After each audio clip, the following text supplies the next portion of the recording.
Hello friends, स्वागत है आपका आपके यूट्यूब चैनल में। आज के हमारे गेस्ट हैं मिस्टर आर के वर्मा, जो कि एक टैक्स कंसल्टेंट हैं। और जैसा कि आपको पता है कि आजकल की जो इकोनॉमी है उसमें टैक्स का जो ही बहुत बड़ा रोल है। तो आज का जो मुद्दा है वो फेक क्लेम्स को लेके होगा। उसके लिए आपको बहुत बहुत शुक्रिया, धन्यवाद। तो सर शुरू करते हैं। आज का जो हमारा पहला सवाल है, व्हाई फेक क्लेम्स?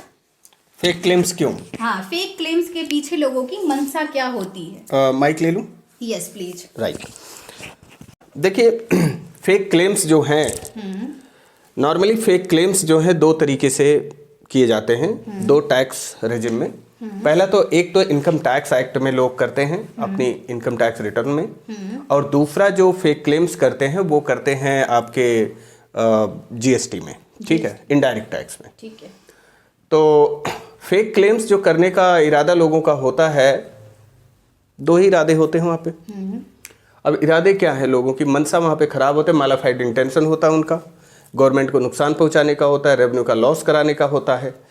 तो वहाँ पे उनकी मंशा ये होती है, या तो वो अपने टैक्स बर्डन को कम करना चाहते हैं, रिड्यूस करना चाहते हैं, या तो वो फेक क्लेम्स करके गवर्नमेंट से रिफंड लेना चाहते हैं टैक्स का। ठीक है, तो ये मुद्दे दो ही हैं यहाँ पे कि लोग अपना बेनिफिट लेके यानी कि गवर्नमेंट के रेवेन्यू का नुकसान करना चाहते हैं। ठीक है, तो ये होता है फेक क्लेम्स लेने का मतलब। आपके प्रश्न का जवाब है व्हाई फेक क्लेम्स, कि रीजन क्या है, क्यों लेते हैं लोग। मतलब तो ये रीजन है जिसकी वजह से लोग फेक क्लेम लेते हैं। जी जी बिल्कुल सर, इसके लिए धन्यवाद। और मुझे लगता है हमारे देखने वाले व्यूवर्स को उनका जो है सोल्यूशन मिल चुका होगा। तो शुरू करते हैं आज का अपना दूसरा क्वेश्चन, जो कि है फेक क्लेम क्यों होता है, लोग फेक क्लेम करते क्यों हैं? फेक क्लेम मैंने बताया तो क्यों करते हैं, वो दो ही ऑब्जेक्टिव होता है। अब कैसे करते हैं, मुद्दा यहाँ पे ये है, कैसे करते हैं। ठीक है, आपका दूसरा सवाल ये होना चाहिए कि फेक क्लेम्स लोग कैसे करते हैं। तो यहाँ पे फेक क्लेम्स को लेके मैं आपको क्लियर कर दूं कि पहले तो ये जो भी बातें कर रहा हूँ ये एक एजुकेशन और ट्रेनिंग पर्पस के लिए ही है, और कुछ इस इरादे से बिल्कुल नहीं है कि लोग ऐसा करते होंगे। ठीक है, ये केवल एक अवेयरनेस पर्पस के लिए मैं इसको आगे लाना चाहता हूँ। और चूंकि आपके क्वेश्चन के माध्यम से, तो फेक क्लेम्स में इनकम टैक्स और जीएसटी दो जगह पे फेक क्लेम्स लोग करते हैं। ठीक है, अब दोनों को एक साथ लेके चलना मुश्किल हो जाएगा, तो इसलिए पहले हम लोग किस पे इनकम टैक्स पे बात करते हैं। ठीक है, फर्स्ट फेज में इनकम टैक्स पे, सेकंड हम जीएसटी के ऊपर बात कर लेंगे। ठीक है, तो इनकम टैक्स में अब आते हैं, चूंकि इनकम टैक्स का एक बड़ा वाइड एरिया है, बहुत बड़ा एरिया है यहाँ पे, जहाँ पे लोग कहने का मतलब इनकम जनरेट करते हैं, और असेसमेंट ईयर जो होता है पर्टिकुलर फाइनेंशियल प्रीवियस ईयर का, तो उसमें वो अपनी रिटर्न दाखिल करते हैं और अपनी इनकम डिस्क्लोज करते हैं, और जो भी टैक्सेस होते हैं वो गवर्नमेंट को पेमेंट करते हैं। राइट। तो अब यहाँ पे जो फेक क्लेम्स को लेके है, यहाँ पे दो तरीके से हैं लोग कैटेगराइज किए जा सकते हैं। एक तो सैलरीड पर्सन है, दूसरा जो है बिजनेसमैन है। ठीक है। अच्छा, एक बात है जी, जो सैलरीड और बिजनेस पर्सन को आपने कैटेगराइज क्यों किया? क्योंकि क्लेम लेने का दोनों जगह पे अलग अलग तरीका है। ठीक है, अलग अलग कैटेगरी है लोगों को क्लेम लेने के लिए, जेन्युइन क्लेम लेने के लिए, अपने टैक्स को कम करने के लिए। ठीक है, तो सबसे पहले हम सैलरीड पर्सन के ऊपर बात करेंगे, क्योंकि एक सब्सटेंशियल पॉपुलेशन जो है सैलरीड एम्प्लॉई है लगभग, तो उन पे हम लोग पहले बात करने वाले हैं। पहले मैं चाहूँगा इसको क्लियर कर दें। ठीक है, तो कोई पर्सन है जो कि सैलरीड पर्सन है, और उनकी सैलरी जो भी है, चाहे प्राइवेट सेक्टर के हों या गवर्नमेंट सेक्टर के। ठीक है, तो दोनों के लिए ये हम बात। सैलरीड में प्राइवेट सेक्टर के पर्सन और गवर्नमेंट सेक्टर के पर्सन दोनों इंक्लूडेड हैं? हाँ, दोनों हैं। तो दोनों के लिए ये हम एक साथ बात करेंगे। तो यहाँ पे पहला जो है, नॉर्मली क्या होता है कि कहीं पे आप एम्प्लॉयमेंट में अगर हैं, तो जो भी आपकी सेविंग्स वगैरह होती हैं, आपने सेक्शन 80C में सपोज आपने जो है LIC वगैरह लिया, ठीक है, FD वगैरह कराया, या हाउसिंग लोन चल रहा है आपका, या एजुकेशन फीस आप डिपॉजिट कर रहे हैं अपने स्पाउस वगैरह, अपने चिल्ड्रंस की। ठीक है, तो इसका जो ब्यौरा होता है वो आपको जो है अपने एम्प्लॉयर को सबमिट करना होता है। ठीक है, तो ये सारे जो भी आपके डिडक्शंस हैं, डिडक्शंस को आपका एम्प्लॉयर आपकी इनकम में कंसीडर करने के बाद जो है वो टैक्स वगैरह डिडक्ट करते हैं आपकी इनकम से, ठीक है। तो अब यहाँ पे ये है कि उसके बाद क्या होता है, एम्प्लॉयर लास्ट में एक फॉर्म 16 जारी करते हैं। अच्छा। फॉर्म 16 जारी करते हैं जिसमें आपके इनकम का पूरा डिक्लेरेशन होता है, आपके डिडक्शंस पूरे क्लेम जो भी होते हैं वो पूरा डिटेल वहाँ पे होता है, ठीक है।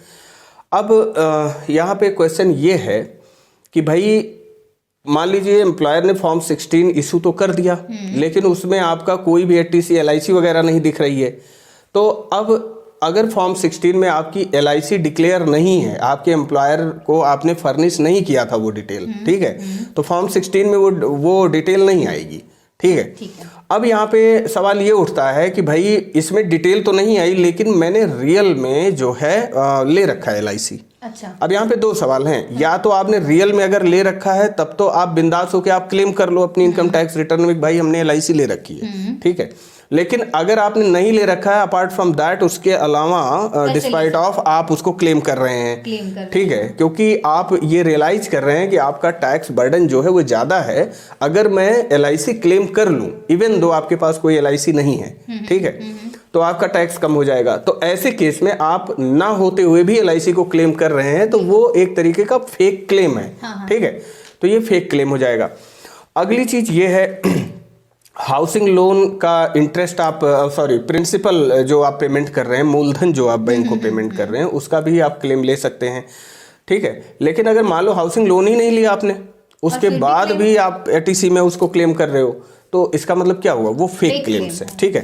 तो इसका मतलब ये हुआ सेक्शन 80 में बात करें तो एटीसी, एटीसीसी और 80CCC ये तीनों को मिला के जो है 80CCE में 1,50,000 तक का एक डिडक्शन की लिमिट दी गई है कि इतने तक आप उसका डिडक्शन ले सकते हैं, राइट।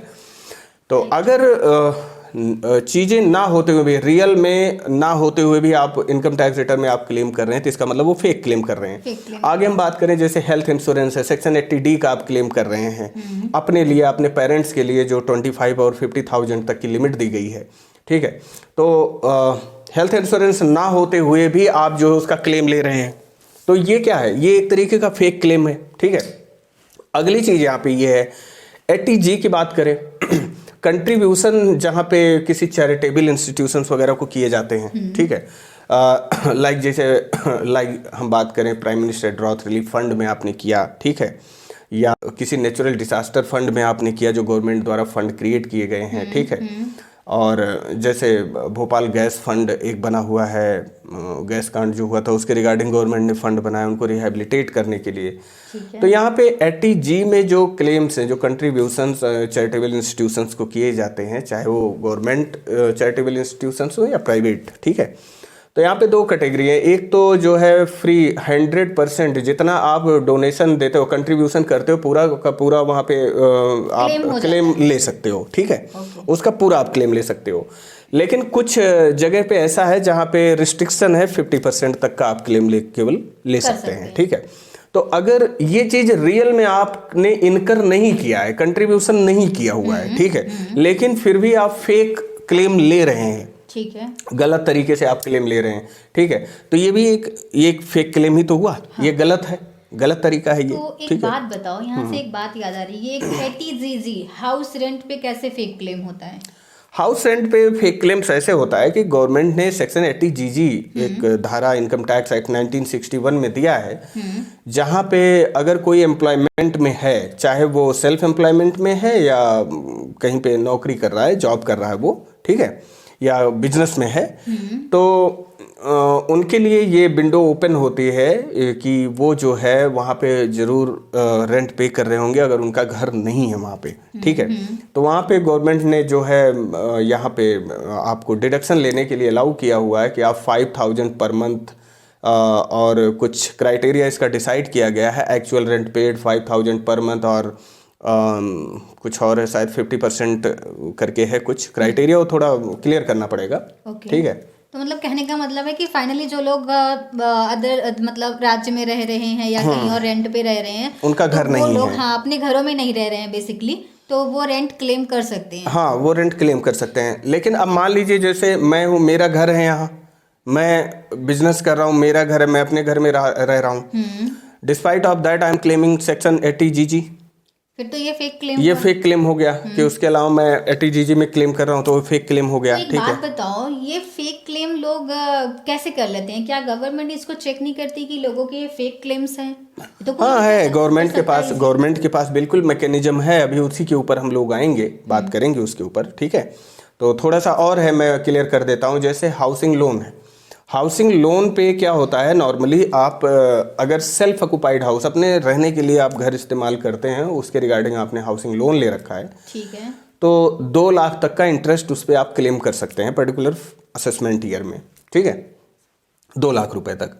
लेकिन मान लीजिए आपने लोन ही नहीं लिया है, फिर भी आप क्लेम कर रहे हैं। ठीक है, वैसे गवर्नमेंट के पास कोई डायरेक्ट मैकेनिज्म तो ऐसा है नहीं कि वो तुरंत ट्रेस कर ले। अच्छा, लेकिन वो गवर्नमेंट आपको अलाउ करती है, क्योंकि ये इनकम टैक्स रिटर्न क्या है कि ये बाय डिफॉल्ट ये माना जाता है कि each and every tax payer declaring there income with full probity, कि मतलब पूरी ईमानदारी से वो अपना जो भी है वो डिक्लेयर कर रहे हैं। ठीक है, तो डिपार्टमेंट हर विंडो उनको खोल के देती है, भैया करो, जो है आपका करो, लेकिन बाद में हम सवाल आपसे पूछेंगे। ठीक है, बाद में सवाल वो पूछेंगे। तो मैं एक लेमैन की लैंग्वेज में बता रहा हूँ, उनके सवाल पूछने का तरीका अलग से होता है। ठीक है, वो सवाल अलग तरीके से पूछते हैं। ठीक है, तो इस तरीके से यहाँ पे होता है। या किसी बंदे ने क्या किया, अंडर रिपोर्टिंग ऑफ इनकम कर दी, ये भी तरीका होता है। ठीक है, ये हालांकि फेक क्लेम्स में कवर नहीं होता। ठीक है, लेकिन पर्पस वहां पे टैक्स पेयर का सॉल्व होता है। पर्पस उसका क्या है, 2 ही है, 2 में से कोई एक पर्पस होगा। या तो वो अपनी टैक्स को कम करना चाह रहा होगा, या तो क्लेम करके नहीं, वो रिफंड लेना चाह रहा होगा। अच्छा, जो टैक्स पेड है उसके, वो रिफंड लेना चाह रहा होगा। ठीक है, रिवर्स। ठीक है, तो करके रिवर्स लेना चाह रहा हाँ, तो इस तरीके से। अब मैं यहाँ पे एक चीज और क्लियर कर दूं, गवर्नमेंट के पास अब इतने ज्यादा मैकेनिज्म हो गए हैं, क्योंकि सारा इंटीग्रेट हो गया ऑनलाइन सिस्टम से। हाँ। ठीक है, तो आज तो आप क्लेम कर रहे हो, लेकिन कल की डेट में जो है इस पे एक जो है डिपार्टमेंट क्या करते हैं, इनकम टैक्स रिटर्न जब कोई पर्सन फाइल कर देता है, एक्सक्यूज मी, तो डिपार्टमेंट एक वेरिएशन सीट उनको भेजती है। वेरिएशन सीट की जो वेरिएशन है, ठीक है, कि ये आपने डिक्लेयर किया, ये चीज नहीं दिख रही। अच्छा। क्योंकि जो भी सैलरी आपको एम्प्लॉयर पे कर रहा है, जो भी डिडक्शंस क्लेम्स वगैरह आपने अपने एम्प्लॉयर को डिस्क्लोज कर रखे हैं, तो वो सारा ऑनलाइन पोर्टल पे आ जाता है। ठीक है, तो ऑनलाइन पोर्टल पे जितने डिडक्शन और जितनी इनकम आई हुई है, उसमें अगर आप छेड़छाड़ करते हो, अच्छा, उसमें फिर आप छेड़छाड़ जैसे करते हो, तो इसका मतलब क्या हुआ कि डिपार्टमेंट फिर वेरिएशन करेगा कि लाइक LIC आपने सपोज 50,000 रुपए अपने एम्प्लॉयर के पास क्लेम किया था। ठीक है, आपके ऑनलाइन पोर्टल पे वो 50,000 दिखेगा। अच्छा, कहने का मतलब आप जो जो क्लेम कर रहे हैं वो चीजें ऑनलाइन पोर्टल पे शो होती हैं, दिखेंगी। और अगर नहीं शो हो रही हैं तो वो मतलब तो फेक। नहीं, जरूरी नहीं वो फेक हो सकता है हमने लिया हो लेकिन हम भूल गए हो डिस्क्लोज करना एम्प्लॉयर को। ठीक है, अब यहाँ पे मान लीजिए 50,000 का ही रियल में आपने 50,000 की LIC सपोज ले रखी थी। ठीक है, आपने अपने एम्प्लॉयर को वो चीज डिस्क्लोज करी है, तो वो आपके ऑनलाइन पोर्टल पे दिख रहा है। ठीक है, लेकिन अब क्या कर रहे हैं, उस 50,000 को आप 70,000 बना रहे हैं। अच्छा, ठीक है, रिटर्न फाइल करते समय 50 को 70 बना रहे हैं। या आपको ये पता है कि भाई 50 हम 1.5 लाख तक तो ATC में ले सकते हैं, 50,000 को आपने 1.5 लाख बना दिया। ठीक है, रिटर्न फाइल कर दी इस पे। तो अब क्या होगा, डिपार्टमेंट अब वो वेरिएशन सीट भेजेगा, जो कि सेक्शन 143 सबसेक्शन 1A में, ठीक है, इनकम टैक्स डिपार्टमेंट उसका वेरिएशन भेजती है कि भैया कि इसमें या तो हो सकता है कुछ अर्थमेटिकल एरर को भेजे वो, या मतलब कुछ एक तरीके से पूछताछ करेगी कि कैसी चीजें हैं ये। नहीं, पूछताछ तो नहीं, इंक्वायरी एक तरीके से करेगी। पूछताछ तो नहीं कर रही वो अभी, वो बता रही है कि आपका ये है और आपने ये दिखाया है। तो एक तरीके से वो जानना चाहती क्या सही है या गलत है चीजें। तो अब वो उसका मतलब ये होगा कि ये है आपका रियल और आपने ये दिखाया है, आप इसको कहाँ तक जस्टिफाई करते हैं। अगर ये चीज आप जस्टिफाई नहीं कर पा रहे हैं तो दैट मीन्स कि आपकी डिमांड इतनी आ रही है और इसको आप जमा कर दो। ठीक है, ये चीज है वहां पे, राइट।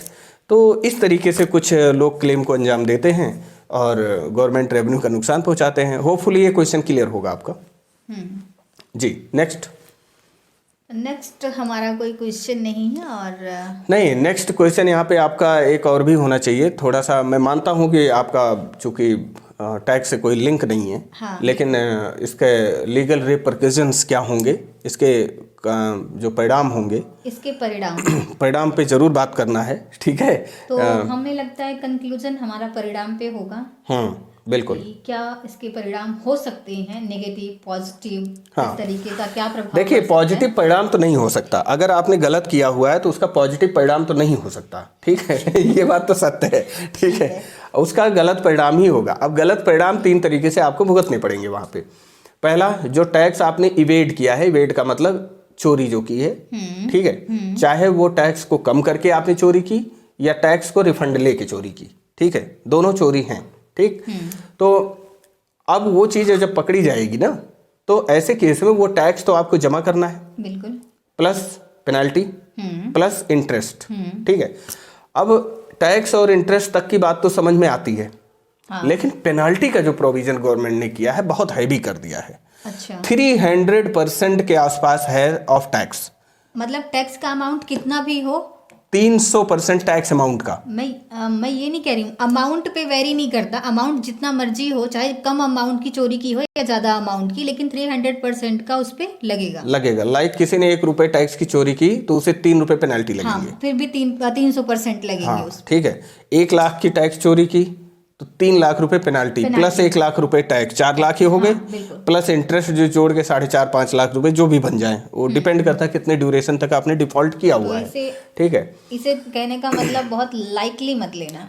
गवर्नमेंट अगर इस तरीके को एनालाइज कर रही है, उनके पोर्टल पे फेक क्लेम्स को लेके कुछ इन्फॉर्मेशन अगर है, तो जाहिर सी बात है गवर्नमेंट उसको स्टडी कर रही है, उसको जान रही है, समझ रही है कि लोग कहाँ कहाँ गेम कर सकते हैं, ठीक है। कहने का मतलब इतना है कि मतलब एक जेन्युइन तरीके से कोई चीज है तो ठीक है, लेकिन ज्यादा कुछ किया तो फिर अगले को पता लगेगा, फिर वही है कि नहीं, पता लगने वाली बात क्या है, जेन्युइन होना चाहिए, ठीक है, चाहे आपका रिकॉर्ड में हो या ना हो, लेकिन अगर आप जेन्युइन हैं तो आप खड़े रहिए, डटे रहिए, कोई दिक्कत वाली बात नहीं है। कोई डिपार्टमेंट, कोई ऑफिसर्स आपको परेशान नहीं करेगा, इंटरसेप्ट बिल्कुल नहीं करेगा। लेकिन अगर आप गलत है तो जाहिर सी बात है फर्स्ट इंस्टेंस ही आप पकड़े जाएंगे, और वहां पे आपकी आंखों में वो होता है ना, डर एक आंखों में होता है ना, आपको सही दिख जाता है कि आप चोर हो या Yes. चोर की दाढ़ी में तिनका है। तो इस तरीके से, और चूंकि आपने ये घटना घटाई है तो आपको ये पूरा पता है, यार हमने ऐसा किया है, हमारी ये मनसा रही है, देखो ऐसा होता है, वो फेस के एक्सप्रेशन से ही पहचान जाएंगे कि आपने कुछ किया है। अब यहाँ पे 2 तरीके से भी ये चीजें होती है, एक इंटेंशनल, एक अनइंटेंशनल, हाँ। ठीक है। अगर आपकी इंटेंशन थी, ठीक है, तो इसका मतलब कि यू न्यू अबाउट इट, आप ये जानते थे, फिर भी आपने किया, और उसके परिणाम को भी जानते थे, ठीक है, डिस्पाइट ऑफ दैट आपने किया, ऐसा किया। और एक होता है अनइंटेंशनल, कि भैया अवेयरनेस ना होने की वजह से, या कुछ कह लो जो प्रोफेशनल्स हैं उन्होंने गलत एडवाइस दिया। अवेयरनेस ना होने की वजह पे ही ये वीडियो यहाँ आई हुई है, क्योंकि मुझे पता है मतलब कि बहुत से लोगों को ये चीजें मालूम नहीं है, और मुझे भी कुछ ज्यादा जो है अनुभव नहीं है इस क्षेत्र में, इसीलिए मैंने चाहा कि आपके साथ ये सेशन शेयर किया जाए तो गाइडेंस अच्छी मिलेगी। बिल्कुल बिल्कुल, ये बहुत ज़रूरी है, क्योंकि क्या होता है कि देखिए, एक बहुत बड़ी पॉपुलेशन है इंडिया की, ठीक है, कम से कम 150 करोड़ के आसपास की जनसंख्या, आई थिंक, हालांकि 130 करोड़ के आसपास क्लेम की जाती है ऑन रिकॉर्ड। तो देखा जाए तो कम से कम कुछ नहीं 5-6% लोग मुझे लगता है इनकम टैक्स जमा करते हैं, ठीक है, बहुत मिनिमम है, बहुत मिनिमम है यहाँ पे। तो गवर्नमेंट का भी इस पे काफ़ी शिकंजा है कि जो भी लोग जमा कर रहे हैं वो इसको इवेड ना कर पाएँ, चोरी ना कर पाएँ, ठीक है। और लोग इस बात से कहने का मतलब, कोई अगर फेक क्लेम करके रिफंड लेके या टैक्स की चोरी करके निकल भी जाता फॉर टाइम बीइंग के लिए, कुछ समय के लिए, तो इसका मतलब ये नहीं कि वो छूट गया है, हाँ। क्योंकि सरकारी तंत्र है, थोड़ा सा टाइम लगता है उसमें, ठीक है, सरकारी गवर्नमेंट मशीनरी है, थोड़ा सा काम में टाइम लगता है, बाकी वो पकड़ते सबको हैं, ठीक है, आज नहीं तो कल पकड़ेंगे ही कल पकड़ेंगे, और ये बात तय है। हालांकि बहुत जो लोग निकल गए वो तो वही बात हुई, जो निकल गए वो चोर नहीं थे, और जो पकड़े गए बेचारे चोर हैं, ठीक है। अब ये भी नहीं कि गवर्नमेंट नोटिस के थ्रू लोगों को जो है वो अपनी जो भी उनकी क्वेरी होती है वो मंगाते हैं, ठीक है, कोई एविडेंस मान लीजिए कोई क्लेम किया आपने and that claim is not substantiated by sufficient evidence, कि उसको एविडेंस से कोरिलेट नहीं किया जा सक रहा है, ठीक है, या डिपार्टमेंट आपके कुछ क्लेम्स को लेके एविडेंस मंगाना चाहती है, तो इसका मतलब ये नहीं है कि जो लोग गलत हैं उन्हीं को वो केवल मंगा सकती है। अच्छा, सही लोगों को भी हाँ, ऐसा नहीं है कि डिपार्टमेंट केवल उन्हीं को नोटिस भेजेगी, उन्हीं से एविडेंस मांगेगी जो गलत हैं, ठीक है, क्योंकि वो भगवान तो है नहीं कि वो देख रहे हैं कि अच्छा ये गलत कर रहा है, ठीक है। वो एक वेरिएशन और एक अपने बेस्ट एस्टिमेट, एक आइडिया और जो भी उनका अपना डिवाइस डेवलप किया हुआ है, जो भी मैकेनिज्म बनाया है, उस बेसिस पर जो वो चीज़ों को फाइंड करते हैं और उस हिसाब से लोगों को नोटिस सर्व करते हैं। अब जो लोग सही होते हैं सीना तान के जाते हैं, भैया ये क्लेम तो हमारा सही था, कोई दिक्कत वाली बात नहीं है, और ऑफिसर्स भी उस चीज़ को एडमिट करते हैं, जो चीज़ सही है तो सही है, क्योंकि वो फर्स्ट इंस्टेंस ही समझ जाते हैं ये सही है, ठीक है। तो यही है सारी बातें, और इसके जो परिणाम थे वो भी हमने बता दिए। तो जीएसटी में रही बात, अगला जीएसटी का जो फेक क्लेम्स को लेके है, तो मैं चाहता हूँ इसको नेक्स्ट सेशन में करिए, क्योंकि ये काफ़ी लंबी वीडियो नहीं तो हो जाएगी, वीडियो काफ़ी लंबी हो जाएगी, और आपको भी थोड़ा टाइम निकाल के हमारे दूसरे सेशन में आना रहेगा। बिल्कुल बिल्कुल, हम करेंगे, आपको इनवाइट कर देती हूँ, तो ठीक है बिल्कुल लीजिएगा, बिल्कुल हम रहेंगे, और आपका बहुत बहुत आभार कि आप आए। Thank you very much. मिलते हैं अपने नेक्स्ट वीडियो में, तब तक के लिए अपना ख्याल रखिएगा। जय हिंद, नमस्कार, टेक केयर।